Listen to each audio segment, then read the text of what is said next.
Meus queridos amados irmãos, agora nós vamos para o segundo tópico da lição, que é uma vida cristocêntrica neste mundo, né? O que é uma vida cristocêntrica? O que significa cristocêntrica? Cristocêntrica significa que tudo se considera Cristo como centro da história, né? Centro da história do mundo, do universo, né? Embora o pecado tenha adentrado ao mundo, Deus projetou a primazia de Cristo na remissão dos pecadores e na restauração de todas as coisas para o louvor de sua glória, né? Mesmo, olha, interessante, mesmo o pecado tendo entrado no mundo, mas Deus já tinha projetado, né, a primazia de Cristo para a remissão dos pecadores, né? A primazia de Cristo na remissão dos pecadores e na restauração de todas as coisas para o louvor da sua glória. O primeiro subtópico diz assim: a revelação do mistério, a revelação do mistério. A frase descobrindo-nos o mistério da sua vontade, que está no versículo 9 do primeiro capítulo de Efésios, sinaliza a revelação da verdade que estava oculta aos santos de Deus, como está lá em Colossenses 1:26, né? E também Jesus fala lá em Mateus 11:25, que ele diz: Senhor, graças te dou que ocultaste essas coisas aos sábios entendidos, mas a revelaste aos pequeninos, aos santos, né?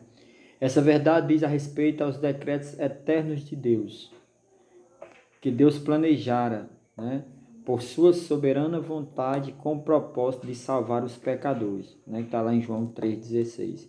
Essa vontade divina é revelada segundo o seu beneplácito, né? O seu beneplácito,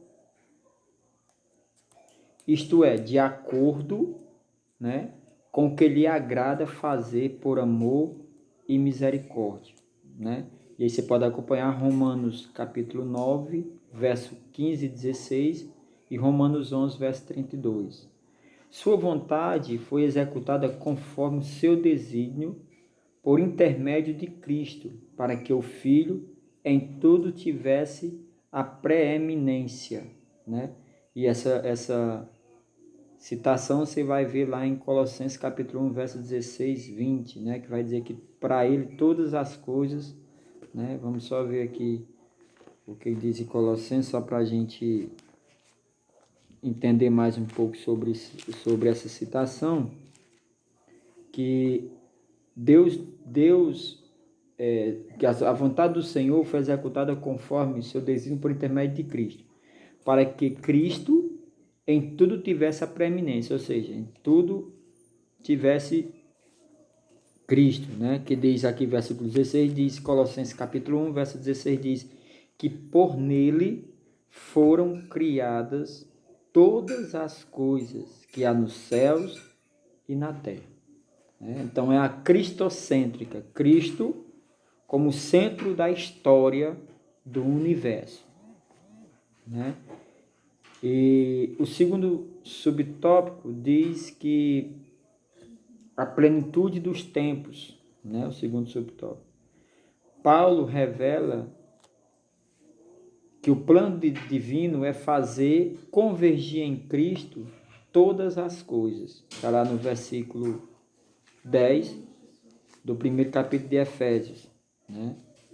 Que diz que de tornar a congregar em Cristo todas as coisas na dispensação da plenitude dos tempos, tanto as que estão nos céus como as que estão na terra, né?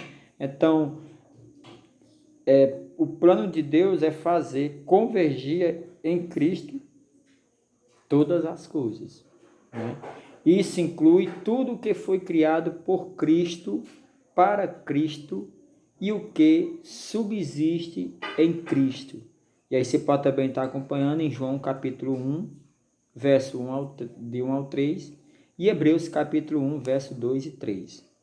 Implica dizer que todo o universo, céus e terra, estarão submissos à autoridade e à soberania de Cristo, né?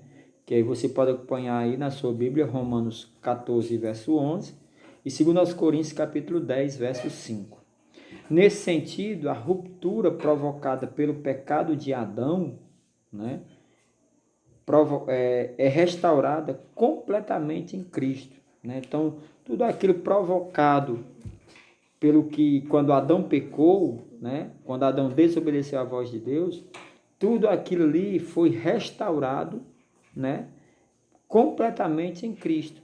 Né? Que a vinda de Cristo foi para restaurar tudo aquilo que aconteceu através do pecado de Adão.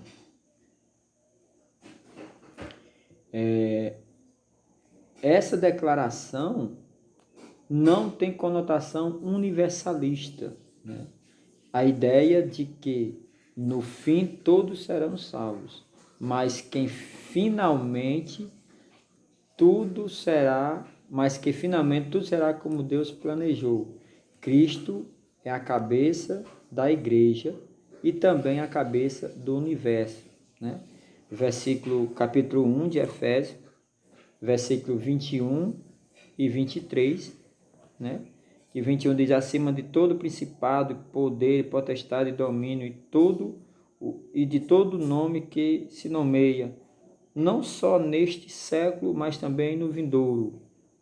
E sujeitou todas as coisas a seus pés, sobre todas as coisas o constituiu como cabeça da igreja. Né? Então, Cristo é a cabeça da igreja e também a cabeça do universo. A dispensação ou a administração desse plano será na plenitude dos tempos. Aqui a palavra grega para tempo, né, não é cronos, que traz uma ideia de cronologia, mas é kairos, que se refere ao tempo divino previamente determinado para que todas as coisas estejam sob o domínio de Cristo. Está lá em Atos 1, capítulo 1, verso 7. Para nós entendermos aqui, irmãos, que a dispensação ou administração do plano de Deus, né, será na plenitude dos tempos, ou seja, conforme a vontade de Deus, conforme no tempo de Deus. Por isso que a palavra grega para tempos, né, quando diz a plenitude dos tempos, né, essa palavra grega tempos, ela não é o tempos cronos. O que é o tempo crono? Para você entender o que é o tempo crono. O tempo crono é o tempo medido pelo relógio, pelo calendário. Esse tempo que a gente consegue medir, hora, segundo, minuto, hora, né? Dia, mês, ano. Né? Então isso é chamado tempo crono, né? Que nós temos a ideia, por exemplo, quando a gente se comemora o dia de aniversário, né? Fulano completa ano dia 18 de maio, né? Então é o tempo cronos, por quê? Porque nós já sabemos o dia que aquela pessoa completa o ano. Então, quando chegar o dia 18 de maio, está se comemorando o aniversário daquela pessoa, né? Mas o tempo kairos, que é o tempo de Deus, aí nós não sabemos, né? Porque lá Pedro, escrevendo na sua segunda carta, capítulo 3, verso 8, ele vai dizer que um dia é como 1000 anos e 1000 anos é como um dia para Deus. Então, nós não sabemos. Então, o plano, a administração desse plano que Deus tem será na plenitude dos tempos, ou seja, de acordo com a sua vontade, de acordo no tempo de Deus. Amém? Só para você entender aqui o que é o tempo Cronos e o tempo Cronos e o tempo Kairos, né? E o terceiro subtópico é louvor da sua glória, né?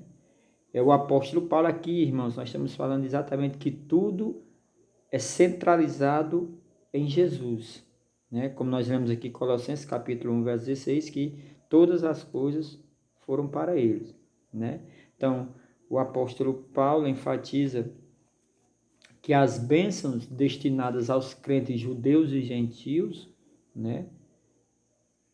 A igreja, no caso, Paulo muda do pronome nós, né? Ou seja, se referindo só apenas a ele e a igreja, né? Ele tira o pronome nós, que é ele e os judeus, né? Para o também vós, os gentios, ou seja, incluindo, indicando que em Cristo todos os crentes, né? Não só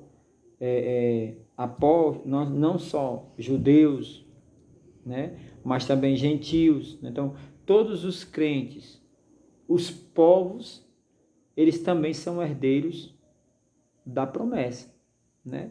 Que está aqui no versículo do 11 ao 13, né? Nele digo que em quem também fomos feitos herança, havendo sido predestinados conforme o propósito daquele que faz todas as coisas segundo o conselho da sua vontade.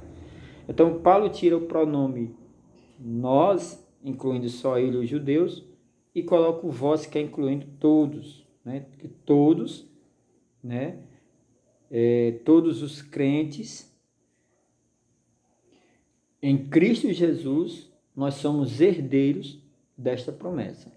E ele ratifica igualmente que o propósito da eleição não é outro senão louvar e glorificar a Deus. Está lá no versículo 12 e 14. Né? Isso assinala não somente adorá-lo com palavras e ações, mas também levar outros a fazer o mesmo. Está lá em 1 Pedro 2,12. Vai anotando aí as passagens bíblicas para você ler aí na sua Bíblia e você entender mais ainda a lição. Por conseguinte, tudo o que somos, fazemos ou possuímos, vem de Deus, pois começa na sua segunda vontade e culmina na sua glória. Está lá em Atos 17 e 28. Né? Então, nós aprendemos aqui no segundo subtópico, falando aqui sobre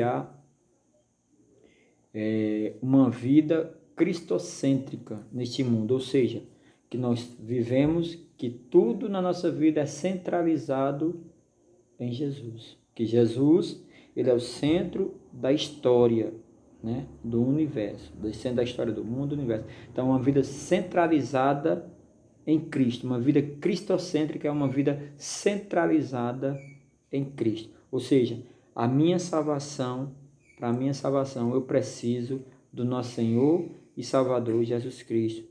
Porque ele diz também lá em João 14,6, eu sou o caminho, a verdade e a vida, e ninguém vem ao Pai senão por mim. Amém? Então agora vamos para o nosso último subtópico, que é o Espírito Santo. Ele é o penhor da nossa herança. O que é penhor, irmãos? E penhor é o que? É a garantia, né? Como Paulo escrevendo aqui no versículo 13 do primeiro capítulo, ele vai dizer: em quem também vós estáis depois que ouviste a palavra da verdade, o evangelho da vossa salvação, e tendo nele também crido, fostes selados com o Espírito Santo da promessa, o qual é o penhor, ou seja, é a garantia da nossa herança. Né? Então, o Espírito Santo, ele é a garantia da nossa herança. O Espírito Santo, ele desempenha importante papel no plano de salvação idealizado por Deus, nosso Pai. O selo, que é o terceiro tópico, o primeiro subtópico do terceiro subtópico, o selo do Espírito Santo. Aquele que ouve a palavra de Deus, ou seja, o evangelho da salvação, e que por meio da fé se rende a Cristo, né, recebe o selo do Espírito Santo. Então, todo aquele que ouve a palavra de Deus, que é o evangelho da salvação, e que por meio da fé se rende a Cristo, né, ou seja, confessa a Jesus como seu Salvador, ele recebe o selo no momento da sua conversão, que o Espírito Santo, ele é a garantia da nossa herança. Então, quando por meio da fé a pessoa se rende a Cristo, ele já recebe o selo do Espírito Santo, que é a garantia da herança. O Espírito Santo, ele é a garantia da herança, né? Que está lá, essa passagem bíblica está lá em Tito, capítulo 3, versos 5 ao 7. Nos tempos bíblicos, o selo era usado como um sinal de propriedade e posse pessoal, né? Ao conceder o Espírito Santo ao crente, Deus identifica que os que pertencem a Cristo. Então, nos tempos bíblicos, o selo era usado como sinal de propriedade e de posse pessoal. Então, quando ao conceder o Espírito Santo ao crente, aí Deus está identificando os que pertencem a Cristo. Então, nós pertencemos a Cristo porque nós temos o selo do Espírito Santo, né? E Deus identifica os que pertencem a Cristo, pois o Espírito testifica daqueles que são filhos de Deus. Essa citação bíblica está lá em Romanos, capítulo 8, verso 9, 15 e 16. E o maligno não lhes toca. Está lá em 1 João, capítulo 5 e 18. Assim, a terceira pessoa da Santíssima Trindade tem o papel fundamental de regenerar, purificar e santificar o pecador. Está lá em 1 Coríntios, capítulo 6, 11. Ele é quem convence o ser humano do pecado, da justiça e do juízo, que está lá em João, capítulo 16, versos 7 e 8.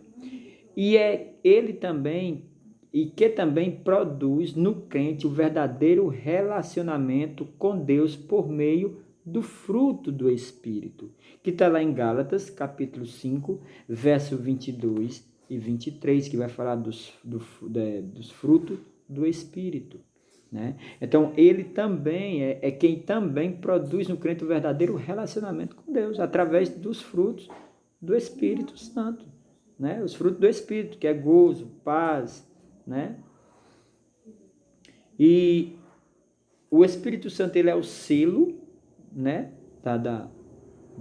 Como Paulo diz aqui no verso 3, ó, em quem também vós estáis, depois que ouvistes a palavra da verdade, o evangelho da vossa salvação, e tendo nele também crido, foste selado com o Espírito Santo da promessa. Então, ele é o selo. O Espírito Santo, ele é o selo, né? O selo do Espírito Santo, né? Então, ele também é o penhor.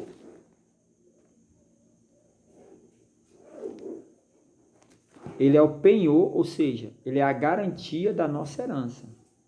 O termo grego arrabon pode ser traduzido como depósito, penhor, garantia ou ainda primeira parcela, né?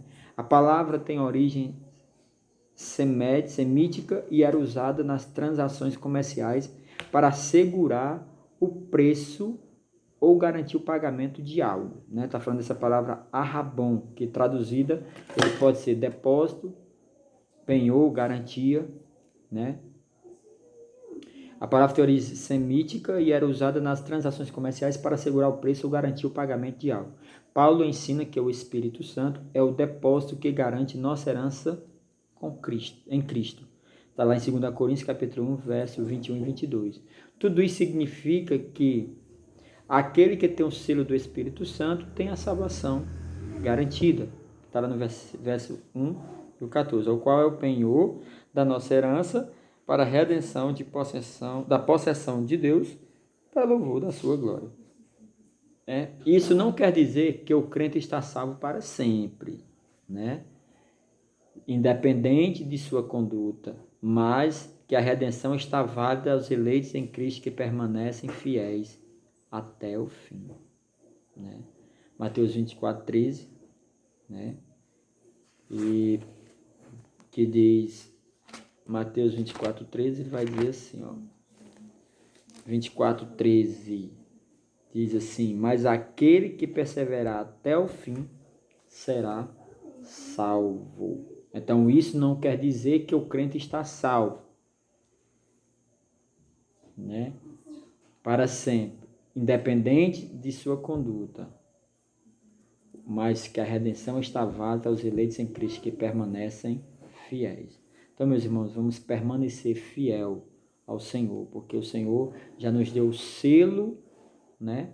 Que está como Paulo fala aqui no capítulo 1, verso 13 de Efésios, né? Ele vai dizer que nós fomos selados com o Espírito Santo da promessa, e ele que é o penhor, que é a garantia da nossa herança. Qual é a nossa herança? A vida eterna, né? Então, que venhamos continuar a ser fiéis, né? Venhamos continuar a estar na presença do Senhor, continuar a buscar fazer a vontade do Senhor, continuar a estar em plena comunhão com Deus, porque aquele que permanece fiel, ele tem a sua salvação, né? Então, o que nem o Senhor fala, ser fiel até a morte, e dar-te-ei a coroa da vida, né? Então, concluímos aqui o nosso terceiro tópico, né? E a conclusão conclui assim: nessa porção da Epístola aos Efésios, o plano divino revelado resulta na reconciliação do ser humano com Deus por meio de Cristo, né? E na restauração de todas as coisas visíveis e invisíveis. Ambos os propósitos devem redundar em louvor e glória ao Deus eterno. Na plenitude dos tempos, todo o desígnio divino estará plenamente executado. Amém, irmão? Então aqui nós finalizamos a nossa segunda lição, né? Que Deus abençoe a cada irmão que vai estar assistindo aí. Qualquer dúvida, os irmãos podem colocar lá no grupo, que a gente vai estar tirando as dúvidas dos irmãos, se os irmãos tiverem alguma dúvida sobre a lição, né? E a próxima lição que vamos estudar é a lição 3, que é eleição e predestinação, né? Nós vamos aprender na lição de número 3, amém? Então vamos fazer uma oração, né? E que Deus venha a nos abençoar a cada dia mais, né? Deus maravilhoso, te rendo graça, Pai, por mais esta oportunidade, ó Pai, obrigado, Senhor, por mais uma aula, meu Senhor da glória, Senhor, que a cada dia nós vamos buscar entendimento, ó Pai, na Tua palavra, Senhor, e fica conosco, ó Pai, em nome de Jesus. Amém, glória a Deus. Deus abençoe a todos.